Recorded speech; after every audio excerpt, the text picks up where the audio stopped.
ನಮಸ್ತೆ, ಎಲ್ಲರೂ ಹೇಗಿದ್ದೀರಾ? ಐ ಹೋಪ್ ನೀವೆಲ್ಲರೂ ತುಂಬಾ ಚೆನ್ನಾಗಿದ್ದೀರಾ ಅಂದ್ಕೊಳ್ತೀನಿ. ಇದು ಬಂದು ಫ್ರೈಡೇ ವ್ಲಾಗ್ ಆಗಿರುತ್ತೆ. ಸೊ ವಿಡಿಯೋ ಹಾಕೋದು ಸ್ವಲ್ಪ ಲೇಟ್ ಆಯಿತು. ಬೆಳಿಗ್ಗೆ ಎದ್ದ ತಕ್ಷಣ ನಮ್ಮ ಮನೇಲಿ ನಾನು ಕಾಫಿ ಕುಡಿಯೋದಿಲ್ಲ. ಸೊ ನನ್ನ ಹಸ್ಬೆಂಡ್ ಕಾಫಿ ಕುಡಿತಾರೆ, ಹಾಗಾಗಿ ಅವ್ರಿಗೆ ಫಿಲ್ಟರ್ ಕಾಫಿನ ರೆಡಿ ಮಾಡೋಣ ಅಂತೇಳಿ ಫಿಲ್ಟರ್ ಕಾಫಿನ ರೆಡಿ ಮಾಡ್ಕೊಳ್ತಾ ಇದ್ದೀನಿ. ನಮ್ಮ ಮನೇಲಿ ಬೆಳಿಗ್ಗೆ ಎದ್ದ ತಕ್ಷಣ ಕಾಫಿ ಬೇಕೇ ಬೇಕು ಅಂತ ಕೇಳೋರು ಯಾರೂ ಇಲ್ಲ. ಸೊ ಹಾಗಾಗಿ ಯಾವಾಗಾದರೂ ಅವರು ಕಾಫಿ ಕೇಳಿದ್ರೆ ಈ ರೀತಿ ಫಿಲ್ಟರ್ ಕಾಫಿನ ಮಾಡ್ಕೊಡ್ತೀನಿ, ತುಂಬಾ ಚೆನ್ನಾಗಿರುತ್ತೆ ಅಂತ. ಬೆಳಿಗ್ಗೆ ಇದ್ದಾಗ ಸ್ವಲ್ಪ ಏನಾದರೂ ಚಳಿ ಇದ್ದರೆ ಅಥವಾ ಏನಾದರೂ ಬಿಸಿ ಬಿಸಿಯಾಗಿ ಬೇಕು ಅನಿಸಿದ್ರೆ, ಅದು ಇಲ್ಲ ಅಂತಂದರೆ ಬೆಳಗ್ಗೆ ಎದ್ದ ತಕ್ಷಣ ತುಂಬ ಬೇಗ ಹೊಟ್ಟೆ ಹಸಿವಾಗ್ತಿದ್ರೆ ಈ ರೀತಿಯಾಗಿ ಕಾಫಿ ಮಾಡಿಕೊಂಡು ಅದ್ರ ಜೊತೆ ಸ್ವಲ್ಪ ಬಿಸ್ಕೆಟ್ ಏನಾದ್ರು ತಿಂದ್ಕೊಂಡು ನಂತರ ಕೆಲಸಗಳನ್ನ ಸ್ಟಾರ್ಟ್ ಮಾಡ್ಕೊಳ್ತೀನಿ. ಅವ್ರಿಗೆ ಫಿಲ್ಟರ್ ಕಾಫಿನ ರೆಡಿ ಮಾಡಿಕೊಟ್ಟು ನನ್ನ ಮಗ ಹಿಂದಿನ ದಿನವೇ ಹೇಳಿದ ಪನ್ನೀರ್ ಫ್ರೈಡ್ ರೈಸ್ನ ಮಾಡಿಕೊಡಿ ಅಂತ. ಹಾಗಾಗಿ ಅವ್ರ ಲಂಚ್ ಬಾಕ್ಸ್ಗೂ ಆಗುತ್ತೆ ಅಂತ ಬೆಳಿಗ್ಗೆ ಪನ್ನೀರನ್ನ ಕಟ್ ಮಾಡಿಕೊಂಡು ಸ್ವಲ್ಪ ಎಣ್ಣೆ, ಚಿಲ್ಲಿ ಪೌಡರ್, ಉಪ್ಪು, ಗರಂ ಮಸಾಲ, ಅರಿಶಿನ ಪುಡಿ ಹಾಕಿ ಪನ್ನೀರನ್ನ ಫ್ರೈ ಮಾಡಿ ನಂತರ ಒಂದು ಕಡೆಗೆ ಸ್ವಲ್ಪ ಎಣ್ಣೆ, ಈರುಳ್ಳಿ ಹಾಕ್ಕೊಂಡು ಫ್ರೈ ಮಾಡ್ಕೊಂಡು ಅದಕ್ಕೆ ಕ್ಯಾರೆಟ್, ಬೀನ್ಸ್ನ ಹಾಕಿ ಚೆನ್ನಾಗಿ ಫ್ರೈ ಮಾಡ್ಕೊಳ್ಳಿ. ನಂತರ ಅದಕ್ಕೆ ಸ್ವಲ್ಪ ಮಸಾಲ ಪುಡಿಗಳನ್ನ ಸೇರಿಸ್ಕೋಬೇಕು. ಅಂದರೆ ಕೆಂಪು ಮೆಣಸಿನ ಪುಡಿ, ಧನಿಯಾ ಪುಡಿ, ಗರಂ ಮಸಾಲ ಪುಡಿ, ಇದ್ರ ಜೊತೆಗೆ ಸ್ವಲ್ಪ ಉಪ್ಪನ್ನ ಹಾಕಿ ಚೆನ್ನಾಗಿ ಫ್ರೈ ಮಾಡಿಟ್ಟಿದ್ದಂಥ ಅನ್ನ, ಫ್ರೈ ಮಾಡಿಟ್ಟಿದ್ದಂಥ ಪನ್ನೀರನ್ನ ಹಾಕಿ ಮಿಕ್ಸ್ ಮಾಡಿಕೊಂಡ್ರೆ ಟೇಸ್ಟಿಯಾಗಿರುವಂತಹ ಪನ್ನೀರ್ ಫ್ರೈಡ್ ರೈಸ್ ರೆಡಿಯಾಗಿ. ಬೆಳಿಗ್ಗೆ ತಿಂಡಿನ ಮುಗಿಸಿ ಫ್ರೈಡೇ ಆಗಿರೋದ್ರಿಂದ ಸ್ವಲ್ಪ ದೇವಸ್ಥಾನಕ್ಕೆ ಹೋಗೋದಿತ್ತು. ದೇವಸ್ಥಾನಕ್ಕೆ ಹೋಗೋದಕ್ಕಿಂತ ಮುಂಚೆ ಸ್ವಲ್ಪ ಕೆಲಸಗಳಿತ್ತು ಮನೇಲಿ, ಅದನ್ನು ಮಾಡಿಬಿಟ್ಟು ಹೋಗೋಣ ಅಂಥೇಳಿ ಇಲ್ಲಿ ಸೀಗೆಕಾಯಿನ ಮಾಡ್ಕೊಳ್ಳೋದಕ್ಕೋಸ್ಕರ ನಾನಿಲ್ಲಿ ಒಂದಷ್ಟು ಇಂಗ್ರೀಡಿಯೆಂಟ್ಸ್ಗಳನ್ನ ತರಿಸ್ಕೊಂಡಿದ್ದೆ. ಅದನ್ನು ನಾನು ತೋರಿಸ್ತಾ ಇದ್ದೀನಿ ನೋಡಿ. ಮೊದಲಿಗೆ ನಾನು ತೋರಿಸ್ತಾ ಇರೋದು ಬಂದು ಸೀಗೆಕಾಯಿ. ನಾನು ಸ್ವಲ್ಪ ಆನ್ಲೈನಲ್ಲೂ ಸಹ ತೊಗೊಂಡಿದ್ದೆ, ಇನ್ನು ಕೆಲವೊಂದು ಮನೆ ಹತ್ರ ಇರೋವಂಥ ಸ್ಟೋರ್ಗಳಲ್ಲಿ ಸಹ ತೊಗೊಂಡಿದ್ದೆ. ನಾನು ಮನೇಲಿ ಸೀಗೆಕಾಯಿ ಪುಡಿನ ರೆಡಿ ಮಾಡ್ಕೊಳ್ಳೋದ್ರಿಂದ ಇದಕ್ಕೆ 8ರಿಂದ 9 ರೀತಿಯಾದ ಪದಾರ್ಥಗಳನ್ನ ಹಾಕ್ಕೊಂಡು ಸೀಗೆಕಾಯಿ ಪುಡಿನ ರೆಡಿ ಮಾಡ್ಕೊಳ್ತೀನಿ. ಈ ರೀತಿ ಸೀಗೆಕಾಯಿ ಪುಡಿನ ಮನೇಲೇ ಮಾಡ್ಕೊಳ್ಳೋದ್ರಿಂದ ಯಾವುದೇ ರೀತಿಯಾದ ಕೆಮಿಕಲ್ಸ್ ಇರಲ್ಲ, ಜೊತೆಗೆ ಕೂದಲು ಸಹ ಚೆನ್ನಾಗಿ ಬರುತ್ತೆ, ಕೂದಲು ಸಹ ಕಪ್ಪಾಗುತ್ತೆ. ಇದನ್ನು ಒಂದು ಸಲ ನೀವು ಹೇರ್ಗೆ ಹಾಕಿ ವಾಶ್ ಮಾಡಿ ನೋಡಿ, ಕೂದಲು ಉದ್ರೋದು ಒಂದೇ ದಿನದಲ್ಲಿ ನಿಮಗೆ ಗೊತ್ತಾಗುತ್ತೆ ಎಷ್ಟು ಚೆನ್ನಾಗಿ ಕೂದಲು ಹೇರ್ ಫಾಲ್ ಆಗೋದು ಕಡಿಮೆ ಆಗಿದೆ ಅಂತ. ಈಗ ಇದನ್ನೆಲ್ಲ ಒಣಗ್ಸೋಕ್ಕಿಡೋಣ ಅಂಥೇಳಿ ಒಂದು ಪ್ಲೇಟ್ಗೆ ಸೀಗೆಕಾಯಿನ ಹಾಕ್ಕೊಳ್ತಾ ಇದ್ದೀನಿ. ಆಲ್ರೆಡಿ ಇದೆಲ್ಲ ಒಣಗೇ ಇರುತ್ತೆ, ಆದರೂ ಸ್ವಲ್ಪ ನಾವು ಬಿಸಿಲಲ್ಲಿಟ್ಟು ಒಣಗಿಸೋದ್ರಿಂದ ಚೆನ್ನಾಗಿ ಪುಡಿ ಆಗುತ್ತೆ, ಜೊತೆಗೆ ಹೆಚ್ಚು ದಿನಗಳ ಕಾಲ ಇಟ್ಕೋಬೋದು ಅಂತ ನಾನು ಸ್ವಲ್ಪ ಬಿಸಿಲಲ್ಲಿ ಇಡೋದಕ್ಕಾಗಿ ಮೊದಲಿಗೆ ಒಂದು ಪ್ಲೇಟ್ಗೆ ಸೀಗೆಕಾಯಿನ ಹಾಕ್ಕೊಳ್ತಾ ಇದ್ದೀನಿ. ನೋಡ್ತಾ ಇದ್ದೀರಲ್ವ, ಸೀಗೆಕಾಯಿ ಈ ರೀತಿಯಾಗಿರುತ್ತೆ. ಕೆಲವ್ರು ಗೊತ್ತಿಲ್ಲದೆ ಇರೋರಿಗೋಸ್ಕರ ಹೇಳ್ತಾ ಇದ್ದೀನಿ ಅಷ್ಟೇ. ಈ ಸೀಗೆಕಾಯಿನ ತಟ್ಟೆಗೆ ಹಾಕ್ತಿದ್ದಾಗೇ ಅದರದ್ದು ಘಾಟ್ ಬರೋದಕ್ಕೆ ಸ್ಟಾರ್ಟ್ ಆಗುತ್ತೆ, ಜೊತೆಗೆ ಪರಿಮಳನೂ ಸಹ ತುಂಬಾ ಚೆನ್ನಾಗಿರುತ್ತೆ. ಇದ್ರ ಜೊತೆಗೆ ನಾನೀಗ ಆಮ್ಲನ ತೋರಿಸ್ತಾ ಇದ್ದೀನಿ ನೋಡಿ. ಅಂದರೆ ಬೆಟ್ಟದ ನೆಲ್ಲಿಕಾಯಿನ ಈ ರೀತಿಯಾಗಿ ಒಣಗಿಸ್ಬಿಟ್ಟು ಮಾರ್ತಾರೆ. ಸೊ ನಿಮಗೆ ಬೇಡ ಅಂತಂದರೆ ನೀವೇ ತಂದು ಸಹ ಒಣಗಿಸ್ಬಿಟ್ಟು ಇದಕ್ಕೆ ಹಾಕೋಬೋದು. ಇದ್ರ ಜೊತೆಗೆ ಈಗ ಸೋಪ್ ನಟ್ ಅಥವಾ ಇದನ್ನು ರೀತಾ ಅಂತಲೂ ಸಹ ಕರೀತಾರೆ, ಕನ್ನಡದಲ್ಲಿ ಅಂಟುವಳಕಾಯಿ ಅಂತಲೂ ಸಹ ಕರೀತಾರೆ. ಅದನ್ನು ಹಾಕ್ಕೊಳ್ತಾ ಇದ್ದೀನಿ. ಈ ಸೋಪ್ ನಟ್ನ ನಾನು 100 ಗ್ರಾಮ್ ಆಗೋಷ್ಟು ಹಾಕ್ಕೊಳ್ತಿದ್ದೀನಿ. ಈ ಸೋಪ್ ನಟ್ ಹಾಕೋದ್ರಿಂದನೇ ನಿಮಗೆ ಶಾಂಪು ರೀತಿಯಾಗಿ ನೊರೆ ಬರೋದು. ಇದನ್ನು ಕಡಿಮೆ ಹಾಕಿದಷ್ಟು ನಿಮಗೆ ನೊರೆ ಕಡಿಮೆ ಬರುತ್ತೆ, ಹಾಗಾಗಿ ನಾನು ಸೋಪ್ ನಟ್ನ ಸ್ವಲ್ಪ ಜಾಸ್ತಿನೇ ಹಾಕ್ಕೊಂಡಿದ್ದೀನಿ. ಇದ್ರ ಜೊತೆಗೆ ಕೆಂಪು ದಾಸವಾಳ, ಒಣಗಿರುವಂತಹ ದಾಸವಾಳನ ಹಾಕ್ಕೊಳ್ತಿದ್ದೀನಿ. ಇದನ್ನು ಸ್ವಲ್ಪ ಹಾಕ್ಕೊಳ್ತಿದ್ದೀನಿ ಅಷ್ಟೇ, ಅಂದರೆ ಒಂದು 25ರಿಂದ 30 ಗ್ರಾಮ್ ಆಗೋಷ್ಟು ಕೆಂಪು ದಾಸವಾಳನ ಹಾಕ್ಕೊಳ್ತಿದ್ದೀನಿ. ನಿಮ್ಮನೇಲಿ ಏನಾದರೂ ದಾಸವಾಳ ಗಿಡಗಳಿದ್ದರೆ ಅದನ್ನೇ ನೀವು ಒಣಗಿಸ್ಬಿಟ್ಟು ಹೂನ ಹಾಕ್ಕೋಬೋದು. ಈಗ ನೆಕ್ಸ್ಟ್ ನಾನು ತೋರಿಸ್ತಾ ಇರೋವಂಥದ್ದು ಬಂದು ಭೃಂಗರಾಜ್ ತೋರಿಸ್ತಾ ಇದ್ದೀನಿ. ಇದರಲ್ಲಿ ಕಡ್ಡಿ ಮತ್ತು ಎಲೆ ಎರಡೂ ಸಹ ಮಿಕ್ಸ್ ಇರುತ್ತೆ. ಇದನ್ನು ಒಂದು 25 ಗ್ರಾಮ್ ಆಗೋಷ್ಟು ಹಾಕ್ಕೊಳ್ತಿದ್ದೀನಿ ಅಷ್ಟೇ. ಈ ಭೃಂಗರಾಜನ ನಮ್ಮ ಹೇರ್ಗೆ ಯೂಸ್ ಮಾಡೋದ್ರಿಂದ ಹೇರ್ ಫಾಲ್ ಆಗೋದಾಗಲಿ ಅಥವಾ ಕೂದಲು ಸ್ಪ್ಲಿಟ್ ಆಗುತ್ತಲ್ಲ ಅದು ಕಡಿಮೆ ಆಗುತ್ತೆ. ಕೂದಲು ಸಹ ತುಂಬ ಚೆನ್ನಾಗಿ ಕಪ್ಪಾಗಿ ಉದ್ದನಾಗಿ ಬೆಳೆಯೋದಕ್ಕೆ ಭೃಂಗರಾಜ್ ತುಂಬಾ ಸಹಾಯ ಮಾಡುತ್ತೆ. ಇದರ ಜೊತೆಗೆ ಒಣಗಿಸಿಟ್ಟಿದಂತಹ ನಿಂಬೆಹಣ್ಣನ್ನು ಇಟ್ಕೊಳ್ತಾ ಇದ್ದೀನಿ. ನೀವು ನಿಂಬೆಹಣ್ಣು ಚಿತ್ರಾನ್ನಕ್ಕೆ ಅಥವಾ ಇನ್ನು ಬೇರೆದಕ್ಕೆಲ್ಲ ಬಳಸಿಬಿಟ್ಟು ಸಿಪ್ಪೆನ ಬಿಸಾಡಿಬಿಡ್ತೀವಲ್ವ, ಅದನ್ನು ಈ ರೀತಿಯಾಗಿ ಒಣಗಿಸಿ ಇಟ್ಕೊಂಡ್ರೆ ತುಂಬಾ ಒಳ್ಳೆಯದು. ಇದ್ರ ಜೊತೆಗೆ ಸ್ವಲ್ಪ ಲಾವಂಚ ಬೇರನ್ನು ತಗೊಳ್ತಾ ಇದ್ದೀನಿ ಅಷ್ಟೇ. ಒಂದು 7ರಿಂದ 8 ಗ್ರಾಮ್ ಆಗೋಷ್ಟು ಲಾವಂಚ ಬೇರು. ಈಗ ಸ್ವಲ್ಪ ಒಣಗಿರುವಂತಹ ಗುಲಾಬಿ ದಳಗಳನ್ನ ಇಟ್ಕೊಳ್ತಿದ್ದೀನಿ. ಇದಿಷ್ಟನ್ನು ಚೆನ್ನಾಗಿ ಒಣಗಿಸೋದಕ್ಕೋಸ್ಕರ ನಾನು ಬಿಸಿಲಲ್ಲಿಟ್ಟು ದೇವಸ್ಥಾನಕ್ಕೆ ಹೊರಡ್ತಾ ಇದ್ದೀನಿ. ಯಾಕೆ ಅಂತಂದರೆ ನಾನು ಬರೋಷ್ಟರಲ್ಲಿ ಇದು ಚೆನ್ನಾಗಿ ಒಣಗಿರುತ್ತೆ, ನಂತರ ಪೌಡ್ರು ಮಾಡ್ಕೊಳ್ಳೋದಕ್ಕೆ ಈಸಿ ಆಗುತ್ತೆ ಅಂತ ಇದನ್ನೆಲ್ಲ ಈ ರೀತಿಯಾಗಿ ರೆಡಿ ಮಾಡಿ ಬಿಸಿಲಲ್ಲಿ ಇಟ್ಕೊಂಡಿದ್ದೀನಿ. ಸೊ ನಂತರ ರೆಡಿಯಾಗಿ ನಾನು ದೇವಸ್ಥಾನಕ್ಕೆ ಹೊರಟೆ. ನಾನು ಪ್ರತಿ ಶುಕ್ರವಾರ ಅಥವಾ 15 ಡೇಸ್ಗೆ ಒಂದು ಸಲನಾದರೂ, ಅದು ಸಾಧ್ಯ ಆಗಿಲ್ಲ ಅಂದರೆ ಮಂತ್ಲಿ ಒಂದು ಸಲನಾದರೂ ಬಂಡೇಶ್ವರಿ ಮಹಾಕಾಳಿ ದೇವಸ್ಥಾನಕ್ಕೆ ಹೋಗ್ತೀನಿ. ಈ ಫ್ರೈಡೇ ಅಂತೂ ತುಂಬಾ ರಶ್ ಇತ್ತು. ಹೋಗಿದ್ದು ಬೇಗನೆ ಆದರೂ ಬರೋದು ತುಂಬಾ ತಡ ಆಯಿತು, ಅಷ್ಟೊಂದು ರಶ್ ಇತ್ತು. ಸೊ ಹಾಗಾಗಿ ನಾನು 100 ರೂಪಾಯಿ ಕೊಟ್ಟು ಟಿಕೆಟಲ್ಲೇ ಹೊರಟೋದೆ, ಬೇಗ ಆಗುತ್ತೆ ಅಂತ. ದೇವಸ್ಥಾನದಿಂದ ಬಂದು ಸ್ವಲ್ಪ ಹೊತ್ತು ರೆಸ್ಟ್ ಮಾಡಿ ನಂತರ ಅಡುಗೆ ಮಾಡ್ಕೊಳ್ಳೋಣ ಅಂತ ಒಂದು ಕುಕ್ಕರ್ಗೆ ಸ್ವಲ್ಪ ಬೇಳೆನ ಹಾಕ್ಕೊಳ್ತಾ ಇದ್ದೀನಿ. ಬೇಳೆನ ಚೆನ್ನಾಗಿ ತೊಳೆದ್ಬಿಟ್ಟು ಅದಕ್ಕೆ 2 ಕಪ್ ಆಗುವಷ್ಟು ನೀರನ್ನು ಹಾಕ್ಕೊಂಡ್ರೆ ಕುಕ್ಕರ್ ಲಿಡ್ನ ಕ್ಲೋಸ್ ಮಾಡಿದಾಗ ಬೇಳೆ ನೀರೆಲ್ಲ ಆಚೆ ಬರೋದಿಲ್ಲ. ಹಾಗಾಗಿ ನಾನು ಸ್ವಲ್ಪನೇ ನೀರನ್ನು ಹಾಕ್ಕೊಂಡು ಕುಕ್ಕರ್ ಲಿಡ್ನ ಕ್ಲೋಸ್ ಮಾಡಿ 3 ವಿಷಲ್ ಬರೋವರೆಗೂ ಕೂಗಿಸ್ಕೊಳ್ತಾ ಇದ್ದೀನಿ. ವಿಷಲ್ ಎಲ್ಲ ಬರೋಷ್ಟರಲ್ಲಿ ಸ್ವಲ್ಪ ಮಸಾಲಾನ ರೆಡಿ ಮಾಡ್ಕೊಳ್ಳೋಣ ಅಂತ ಒಂದು ಮಿಕ್ಸರ್ ಜಾರ್ಗೆ ಸ್ವಲ್ಪ ಟೊಮೆಟೊ, ಈರುಳ್ಳಿ, ಇದ್ರ ಜೊತೆಗೆ ಸ್ವಲ್ಪ ಕೊತ್ತಂಬರಿ ಸೊಪ್ಪು, ತೆಂಗಿನಕಾಯಿ ತುರಿನ ಹಾಕ್ಕೊಂಡು 2 ಸ್ಪೂನ್ ಆಗುವಷ್ಟು ಖಾರದ ಪುಡಿನ ಹಾಕ್ಕೊಂಡು ಸ್ವಲ್ಪ ನೀರನ್ನು ಸೇರಿಸಿ ಇದನ್ನು ನುಣ್ಣಗೆ ಈ ರೀತಿಯಾಗಿ ಪೇಸ್ಟ್ ಮಾಡ್ಕೊಳ್ತಾ ಇದ್ದೀನಿ. ಆ ಮಸಾಲೆ ಎಲ್ಲ ಸ್ವಲ್ಪ ಪೇಸ್ಟ್ ಮಾಡ್ಕೊಂಡ್ಮೇಲೆ ಅಷ್ಟರಲ್ಲಿ ಬೇಳೆನೂ ಸಹ ಚೆನ್ನಾಗಿ ಬೆಂದಿತ್ತು. ಅದಕ್ಕೆ ಮೂಲಂಗಿನ ಹಾಕ್ಕೊಂಡು ಪೇಸ್ಟ್ ಮಾಡಿ ಇಟ್ಟಿದ್ದಂತಹ ಮಸಾಲಾನ ಸೇರಿಸ್ಕೊಂಡಿದ್ದೀನಿ. ಜೊತೆಗೆ ಸ್ವಲ್ಪ ನೀರನ್ನು ಸೇರಿಸಿ ಇದಕ್ಕೆ ರುಚಿಗೆ ಎಷ್ಟು ಬೇಕಾಗುತ್ತೆ ಅಷ್ಟು ಉಪ್ಪನ್ನು ಹಾಕ್ಕೊಂಡು ಸ್ವಲ್ಪ ಹುಣಸೆಹಣ್ಣಿನ ರಸನ ಸೇರಿಸ್ಕೊಳ್ತಾ ಇದ್ದೀನಿ. ಈ ಎಲ್ಲ ಪದಾರ್ಥಗಳನ್ನ ಸೇರಿಸ್ಕೊಂಡು ಒಂದ್ಸಲ ಚೆನ್ನಾಗಿ ಮಿಕ್ಸ್ ಮಾಡಿಬಿಟ್ಟು ಮತ್ತೆ ಒಂದು ಲಿಡ್ನ ಕ್ಲೋಸ್ ಮಾಡಿಕೊಂಡು ಒಂದು ವಿಷಲ್ ಕೂಗಿಸ್ಕೊಂಡ್ರೆ ತರಕಾರಿನೂ ಸಹ ಚೆನ್ನಾಗಿ ಬೆಂದಿರುತ್ತೆ. ಮಸಾಲ, ಉಪ್ಪು, ಖಾರ ಎಲ್ಲ ಚೆನ್ನಾಗಿ ಎಳ್ಕೊಂಡಿರುತ್ತೆ. ಸೊ ಪಕ್ಕದಲ್ಲಿ ಒಗ್ಗರಣೆ ಮಾಡ್ಕೊಳ್ಳೋಣ ಅಂಥೇಳಿ ಒಂದು ಕಡಾಯಿಗೆ ಸ್ವಲ್ಪ ಎಣ್ಣೆ, ಸಾಸಿವೆನ ಹಾಕ್ಕೊಳ್ತಾ ಇದ್ದೀನಿ. ಸಾಸಿವೆ ಚಟಪಟ ಅನ್ನೋ ಟೈಮಲ್ಲಿ 2 ಬ್ಯಾಡಗೆ ಮೆಣಸಿನ್ಕಾಯಿ, ಸ್ವಲ್ಪ ಕರಿಬೇವಿನ ಸೊಪ್ಪನ್ನ ಹಾಕ್ಕೊಂಡು ನಾನಿಲ್ಲಿ ಒಗ್ಗರಣೆ ಮಾಡ್ಕೊಂಡಿದ್ದೀನಿ. ನಾನು ಹಿಂಗನ್ನು ಬಳಸಲ್ಲ ಬೇಳೆ ಸಾಂಬಾರಿಗೆ. ನೀವು ಬೇಕಿದ್ರೆ ಸ್ವಲ್ಪ ಹಿಂಗನ್ನು ಹಾಕೋಬೋದು, ಚೆನ್ನಾಗಿರುತ್ತೆ. ಕುಕ್ಕರೆಲ್ಲ ತಣ್ಣಗಾದ್ಮೇಲೆ ಲಿಡ್ನ ಓಪನ್ ಮಾಡಿಕೊಂಡು ಸಾಂಬಾರು ಕುದಿಯೋದಕ್ಕೆ ಇಟ್ಟಿದ್ದೆ.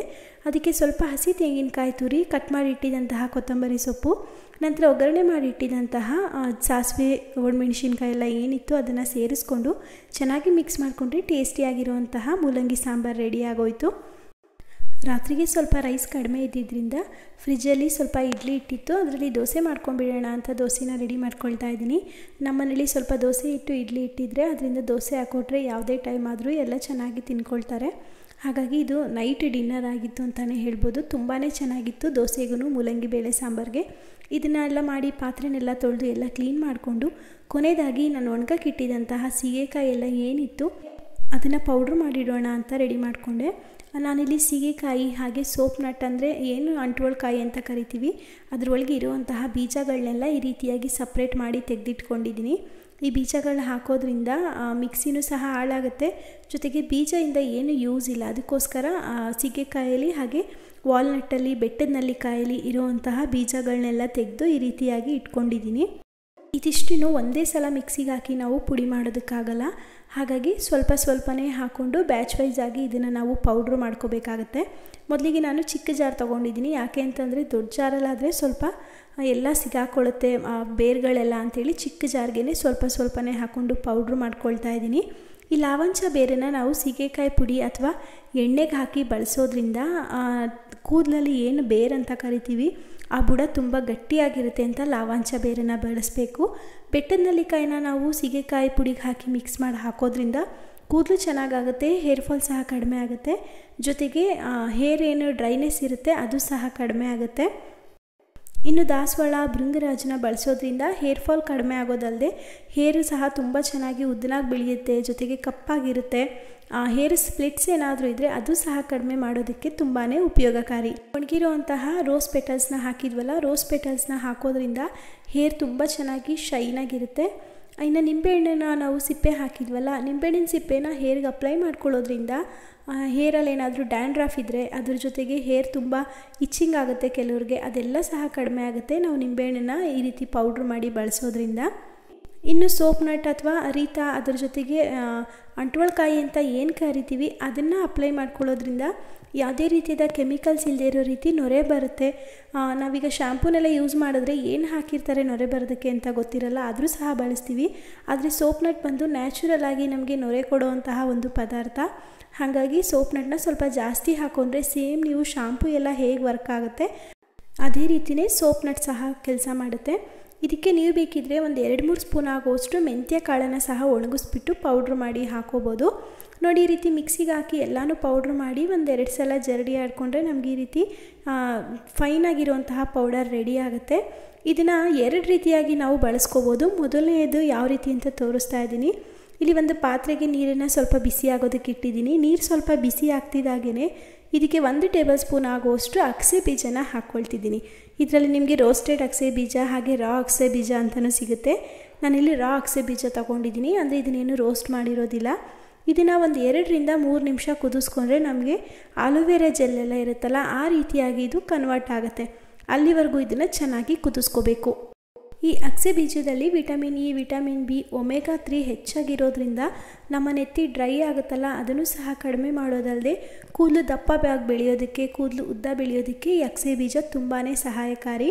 ನೋಡಿ, ಇದನ್ನು ಒಂದು 2-3 ನಿಮಿಷ ಕುದಿಸ್ಕೊಂಡ್ಮೇಲೆ ನೋಡ್ತಾ ಇದ್ದೀರಲ್ವ, ಸ್ವಲ್ಪ ಜೆಲ್ ರೀತಿಯಾಗಿ ಕನ್ವರ್ಟ್ ಆಗ್ತಾ ಬರ್ತಾ ಇದೆ. ಇದಿನ್ನೂ ಸ್ವಲ್ಪ ಜೆಲ್ ರೀತಿಯಾಗಿ ಆಗಬೇಕು. ಸೇಮ್ ನೀವು ಆಲೂವೆರಾ ಜೆಲ್ಲೆಲ್ಲ ಗಿಡದಿಂದ ತೆಗೆದಾಗ ಹೇಗಿರುತ್ತೆ ಬಿಡಿಸಿದ್ರೆ ಸೇಮ್ ಅದೇ ರೀತಿ ಆಗುತ್ತೆ. ಆ ರೀತಿ ಬರೋವರೆಗೂ ಇದನ್ನು ನಾವು ಚೆನ್ನಾಗಿ ಕುದಿಸ್ಕೋಬೇಕು. ನೋಡಿ, ಈ ರೀತಿ ಒಂದು ಸ್ಪೂನಿಂದ ತೆಗೆದ್ರೆ ಲಾಸ್ಟ್ ಹನಿ ನಿಧಾನವಾಗಿ ಬೀಳಬೇಕು. ಈ ರೀತಿ ನಿಧಾನವಾಗಿ ಬೀಳ್ತಾ ಇದೆ ಅಂತ ಅಂದರೆ ಆ ಜೆಲ್ ಕರೆಕ್ಟಾಗಿ ಆಗಿದೆ ಅಂತ ಅರ್ಥ. ನಿಮಗೆ ಅದು ಗೊತ್ತಾಗ್ತಾ ಇಲ್ಲ ಅಂತಂದರೆ ಒಂದು ಕೈಯಲ್ಲಿ ಈ ರೀತಿಯಾಗಿ ಬೆರಳಲ್ಲಿ ತೆಗೆದು ನೋಡಿದ್ರೆ ನಮಗೆ ಸ್ವಲ್ಪ ಈ ರೀತಿ ಅಂಟು ಬರಬೇಕು. ಆ ರೀತಿ ಹದ ಬರ್ತಿದೆ ಅಂದರೆ ಸೊ ನಾವು ಬೇಯಿಸಿರೋ ಹದ ಕರೆಕ್ಟಾಗಿದೆ. ಅಗಸೆ ಬೀಜದಲ್ಲೂ ಸಹ ಜೆಲ್ಲೆಲ್ಲ ಚೆನ್ನಾಗಿ ಬಿಟ್ಟಿದೆ ಅಂತ ಅರ್ಥ. ಈಗ ಇದನ್ನು ನಾವು ಅಗಸೆ ಬೀಜ ಹಾಗೆ ಜೆಲ್ಲನ್ನು ಸಪ್ರೇಟ್ ಮಾಡ್ಕೋಬೇಕು. ಹಾಗಾಗಿ ಇದನ್ನು ಕಂಪ್ಲೀಟಾಗಿ ತಣ್ಣಗಾಗೋದಕ್ಕೆ ಬಿಟ್ಟು ನಂತರ ಯಾವುದಾದ್ರೂ ಒಂದು ತೆಳುಗಿರೋಂತಹ ಬಟ್ಟೆನ ಒಂದು ಬಟ್ಲು ಮೇಲೆ ಹಾಕಿ ಅದನ್ನು ಶೋಧಿಸ್ಕೋಬೇಕು. ಇದನ್ನು ವೀಕ್ಲಿ 1 ಟೈಮ್ ಆದರೂ ನಾವು ಈ ಅಗಸೆ ಬೀಜದ ಜೆಲ್ಲನ್ನು ಹೇರ್ಗೆ ಅಪ್ಲೈ ಮಾಡ್ಕೊಳ್ಳೋದ್ರಿಂದ ಅಥವಾ ಹೇರ್ ಮಾಸ್ಕಾಗಿ ಯೂಸ್ ಮಾಡೋದ್ರಿಂದ ತುಂಬಾ ಒಳ್ಳೆಯದು. ಆದರೆ ಎಲ್ಲರಿಗೂ ಆ ರೀತಿಯಾಗಿ ಗಂಟುಗಟ್ಟಲೆ ಕುತ್ಕೊಂಡು ಟೈಮ್ನ ವೇಸ್ಟ್ ಮಾಡೋದಕ್ಕೆ ಸಮಯ ಇರಲ್ಲ. ಹಾಗಾಗಿ ಅಂಥವರು ಈ ರೀತಿ ಸೀಗೆಕಾಯಿಗೆ ನಾನು ತೋರಿಸೋ ರೀತಿಯಲ್ಲಿ ಮಿಕ್ಸ್ ಮಾಡಿಕೊಂಡು ಬಳಸ್ಕೋಬೋದು. ನೋಡಿ, ಈ ರೀತಿ ಬಟ್ಟೆಲಿ ತೆಗೆದ್ರೆ ಸಾಕು, ಸ್ವಲ್ಪ ಜೆಲ್ಲೆಲ್ಲ ಈಸಿಯಾಗಿ ಬರ್ತಾ ಹೋಗುತ್ತೆ. ಬಿಸಿ ಇರುವಾಗಾದರೆ ಸ್ವಲ್ಪ ತೆಗೆಯೋದಕ್ಕೆ ಕಷ್ಟ ಆಗುತ್ತೆ. ಹಾಗಾಗಿ ತಣ್ಣಗಾದ್ಮೇಲೆ ನೀವು ಈ ಪ್ರೊಸೀಜರ್ನ ಮಾಡ್ಕೋಬೇಕಾಗತ್ತೆ. ನೋಡಿ, ಸೇಮ್ ನಮಗೆ ಈ ಆಲೂವೆರಾ ಎಲ್ಲ ಜೆಲ್ ಇರುತ್ತಲ್ಲ ಅದೇ ರೀತಿಯಾಗಿ ರೆಡಿಯಾಗಿದೆ. ಇದಕ್ಕೆ ಇವಾಗ ಒಂದು 2 ಸ್ಪೂನ್ ಆಗುವಷ್ಟು ಸೀಗೆಕಾಯಿ ಪುಡಿನ ಹಾಕ್ಕೊಂಡು ಚೆನ್ನಾಗಿ ಮಿಕ್ಸ್ ಮಾಡಿ ನೀವು ಸ್ನಾನಕ್ಕೆ ಶಾಂಪೂನ ಯಾವ ರೀತಿಯಾಗಿ ಯೂಸ್ ಮಾಡ್ತೀರಾ ಅದೇ ರೀತಿಯಾಗಿ ಯೂಸ್ ಮಾಡ್ಕೋಬೋದು. ನೀರಲ್ಲಿ ಕಲಸಿ ಯೂಸ್ ಮಾಡೋದಕ್ಕಿಂತ ಈ ರೀತಿ ಅಗಸೆ ಬೀಜದ ಜೆಲ್ಲಲ್ಲಿ ಚೆನ್ನಾಗಿ ಮಿಕ್ಸ್ ಮಾಡಿ ಬಳಸೋದ್ರಿಂದ ತುಂಬ ಬೆನಿಫಿಟ್ ಆಗುತ್ತೆ. ಈ ಜೆಲ್ಲ ನೀವು 1 ದಿನಗಳ ಕಾಲ ಹಾಗೆ ಇಟ್ಕೋಬೋದು. ಸ್ಮೆಲ್ ಬರೋದೆಲ್ಲ ಏನೂ ಇಲ್ಲ. ಪದೇ ಪದೇ ಈ ರೀತಿ ಜೆಲ್ನ ಮಾಡಿಕೊಂಡು ನಮಗೆ ಮಾಡೋಷ್ಟು ಸಮಯ ಇಲ್ಲ ಅಂತ ಅನ್ನೋರು ಜೆಲ್ನ ಒಂದು ಸಲ ರೆಡಿ ಮಾಡಿ ಇಟ್ಕೊಂಡು ಯಾವುದಾದ್ರೂ ಒಂದು ಕಂಟೈನರ್ಗೆ ಹಾಕಿ ಫ್ರಿಜ್ಜಲ್ಲಿಟ್ಟು ಒಂದು 15 ದಿನ ನೀವು ಸ್ಟೋರ್ ಮಾಡಿಕೊಂಡು ಬೇಕಾದಾಗ ಸ್ವಲ್ಪ ಹೊತ್ತು ಆಚೆ ಇಟ್ಟು ನಂತರ ಸೀಗೆಕಾಯಿ ಪುಡಿನ ಮಿಕ್ಸ್ ಮಾಡ್ಕೋಬೋದು. ಒಂದು ವೇಳೆ ಇಲ್ಲ ನಂಗೆ ಅಗಸೆ ಬೀಜ ಸಿಗ್ತಾ ಇಲ್ಲ, ನಾನು ಅದನ್ನು ಬಳಸಲ್ಲ ಅಂತ ಅನ್ನೋರು ಈ ರೀತಿ ನೀರಿಗೇ ನಿಮಗೆ ಎಷ್ಟು ಸೀಗೆಕಾಯಿ ಪುಡಿ ಬೇಕಾಗುತ್ತೆ ಅಷ್ಟು ನೋಡ್ಕೊಂಡು ಹಾಕಿ ಸ್ವಲ್ಪ ಮಿಕ್ಸ್ ಮಾಡಿಕೊಂಡು ನೀವು ಬಳಸ್ಕೋಬೋದು. ಹೊರಗಡೆಯಿಂದ ಸೀಗೆಕಾಯಿ ತಂದರೆ ಪೌಡರ್ನ ಹೇಗೆ ಮಾಡಿರ್ತಾರೆ ಅಂತ ಗೊತ್ತಿರಲ್ಲ, ತುಂಬ ಈಸಿಯಾಗಿ ಬಳಸ್ಕೊಂಡ್ಬಿಡ್ತೀವಿ, ಶಾಂಪೂ ಆಗಲಿ ಸೀಗೆಕಾಯಿ ಪುಡಿನಾಗಲಿ. ಅದ್ರ ಬದಲು ಈ ರೀತಿ ಸ್ವಲ್ಪ ಕಷ್ಟಪಟ್ಕೊಂಡು ಮಾಡಿದ್ರೆ ನಮ್ಮ ಹೇರು ಚೆನ್ನಾಗಿರುತ್ತೆ, ಜೊತೆಗೆ ದುಡ್ಡು ಸಹ ಉಳಿತಾಯ ಆಗುತ್ತೆ, ತುಂಬ ಜಾಸ್ತಿನೂ ಸಹ ಖರ್ಚಾಗೋದಿಲ್ಲ. ಈಗ ನಾನು ಈ 2 ಜೆಲ್ಲೂ ಸಹ ಕೈಗೆ ಹಾಕಿ ತೋರಿಸ್ತೀನಿ ನೋಡಿ, ನೊರೆ ಎಷ್ಟು ಚೆನ್ನಾಗಿ ಬರುತ್ತೆ ಅಂತ. ಅದರಲ್ಲೂ ಸಹ ಅಗಸೆ ಬೀಜದಲ್ಲಿ ಮಾಡಿರುವಂತಹ ಜೆಲ್ಲಲ್ಲಿ ಹೆಚ್ಚಾಗಿ ನೊರೆ ಬರುತ್ತೆ. ನೀರಲ್ಲಿ ಮಿಕ್ಸ್ ಮಾಡಿರೋದು ಸ್ವಲ್ಪ ಕೈಗೆ ಅಂಟೋದಕ್ಕೆ ಕಷ್ಟ ಆಗುತ್ತೆ. ಹಾಗೆ ನಿಮ್ಮ ಹೇರ್ಗೆ ಹಚ್ಚೋದಕ್ಕೂ ಅಷ್ಟೇ ಹೇರ್ಗೆ ಸ್ವಲ್ಪ ಅಂಟೋದಿಲ್ಲ, ನೀರಲ್ಲಿ ಮಿಕ್ಸ್ ಮಾಡಿರ್ತೀವಲ್ಲ ಅದು. ಅದೇ ಅಗಸೆ ಬೀಜದ ಜೆಲ್ ಆದರೆ ನೀವು ಹೇರ್ಗೆ ಅಪ್ಲೈ ಮಾಡ್ಕೊಳ್ಳೋದಕ್ಕೂ ತುಂಬ ಈಸಿ, ಜೊತೆಗೆ ನೊರೆನೂ ಸಹ ಜಾಸ್ತಿ ಬರುತ್ತೆ. ನೋಡ್ತಾ ಇದ್ದೀರಲ್ವ ಯಾವ ರೀತಿಯಾಗಿ ನೊರೆ ಬರ್ತಾ ಇದೆ ಅಂತ. ಇದಕ್ಕಿಂತ ಜಾಸ್ತಿ ನಿಮಗೆ ನೊರೆ ಬರಬೇಕು, ಇನ್ನೂ ಜಾಸ್ತಿ ಶಾಂಪು ಥರನೇ ಯೂಸ್ ಮಾಡಬೇಕು ಅನ್ನೋರು ಸೋಪ್ ನಟ್ಸ್ನ ಇನ್ನೂ ಜಾಸ್ತಿನೇ ಹಾಕೋಬೋದು. ಸೋಪ್ ನಟ್ಸ್ನ ಜಾಸ್ತಿ ಬಳಸೋದ್ರಿಂದ ಯಾವುದೇ ರೀತಿಯಾದ ಸೈಡ್ ಎಫೆಕ್ಟ್ ಇರೋದಿಲ್ಲ. ಸೊ ನೋಡಿ ನೀರಲ್ಲಿ ಯಾವ ರೀತಿಯಾಗಿ ನೊರೆ ಇದೆ ಅಂತ. ಈಗ ನಾನು ನೆಕ್ಸ್ಟ್ ಜೆಲ್ಲ ಹಾಕಿಟ್ಟಿದ್ವಲ್ಲ ಅದರಿಂದ ಯೂಸ್ ಮಾಡಿ ತೋರಿಸ್ತೀನಿ ನೋಡಿ, ಅದಿನ್ನೂ ಹೆಚ್ಚಾಗಿ ನೊರೆ ಬರುತ್ತೆ. ಈ 2 ಸಹ ನಾನು ಕೈಗೆ ಹಾಕಿ ಈ ರೀತಿ ಎಲ್ಲ ಮಾಡಿ ಕೈ ತೊಳೆದ ಮೇಲೆ ಕೈಯೆಲ್ಲ ಸ್ವಲ್ಪ ಸಾಫ್ಟ್ ಅಂತ ಅನಿಸುತ್ತೆ, ಜೊತೆಗೆ ಜಿಡ್ಡು ಸಹ ತುಂಬ ಚೆನ್ನಾಗಿ ಹೋಗಿದೆ ಅನ್ನೋ ಫೀಲ್ ಆಗ್ತಾಯಿತ್ತು. ಈ ಸೀಗೆಕಾಯಿ ಪುಡಿನ ದೊಡ್ಡವ್ರು ಮಾತ್ರ ಅಲ್ಲದೆ ಚಿಕ್ಕ ಮಕ್ಕಳಿಗೂ ಸಹ ಬಳಸ್ಬೋದು, ಯಾವುದೇ ಸೈಡ್ ಎಫೆಕ್ಟ್ ಇರೋದಿಲ್ಲ. ಆದರೆ ಚಿಕ್ಕ ಮಕ್ಕಳಾದರೆ ಅವರು ಕಣ್ಣು ಬಿಡ್ತಾರಲ್ವ, ಕಣ್ಣೊಳಗೆ ಹೋದರೆ ಸ್ವಲ್ಪ ಹೋದರೂ ಸಹ ಸೀಗೆಕಾಯಿ ಉರಿ ಸ್ಟಾರ್ಟ್ ಆಗಿಬಿಡುತ್ತೆ. ಅಂಥ ಪುಟ್ಟ ಮಕ್ಕಳಿದ್ರೆ ಸ್ವಲ್ಪ ನೋಡ್ಕೊಂಡು ಬಳಸಿ. ದೊಡ್ಡವರಾದರೂ ಅಷ್ಟೇ ಸ್ನಾನ ಮಾಡಬೇಕಾದ್ರೆ ಈ ಸೀಗೆಕಾಯಿನ ಅಪ್ಲೈ ಮಾಡ್ಕೊಂಡ್ಮೇಲೆ ಕಣ್ಣು ಬಿಟ್ಟರೆ ಕಣ್ಣು ಉರಿ ಸ್ಟಾರ್ಟ್ ಆಗುತ್ತೆ. ಹಾಗಾಗಿ ನೋಡಿಕೊಂಡು ಸೀಗೆಕಾಯಿನ ಬಳಸ್ಕೋಬೇಕು. ಈ ಸೀಗೆಕಾಯಿ ಪುಡಿನ 1.5 ಇಂದ 2 ತಿಂಗಳ ಕಾಲ ಸ್ಟೋರ್ ಮಾಡಿ ಇಟ್ಕೋಬೋದು. ಸೊ ಇವತ್ತಿನ ಎಲ್ಲ ವೀಡಿಯೋಸು ನಿಮಗೆ ಇಷ್ಟ ಆಗಿದರೆ ಲೈಕ್ ಮಾಡಿ, ಹಾಗೆ ನನ್ನ ಚಾನಲ್ನ ಸಬ್ಸ್ಕ್ರೈಬ್ ಮಾಡ್ಕೊಂಡಿಲ್ಲ ಅಂತಂದರೆ ಸಬ್ಸ್ಕ್ರೈಬ್ ಮಾಡ್ಕೊಳ್ಳಿ.